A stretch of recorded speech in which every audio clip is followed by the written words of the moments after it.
क्या आपने नया स्टूडियो देखा? डेकोरेशन पसंद आई उसकी? देखा, बहुत खूबसूरत था। वैसे भी अब तक जो कुछ तुमने किया है वो सबसे बेहतरीन है। अब तक तो बस यही।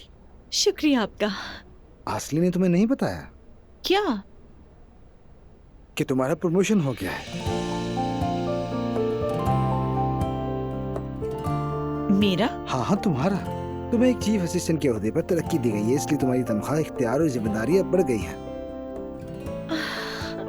रमीज साहब का बहुत शुक्रिया। मुझे खुशी हुई लेकिन हैरान भी हो गई मैं। खुश तो हो मगर हैरान मत हो। तुम बहुत अच्छा काम कर रही हो, ऐसे ही रहा तो और तरक्की करोगी। बहुत शुक्रिया। अब ये सब क्या हो रहा है? लड़की को प्रमोशन मिला है। कुछ ही दिन में?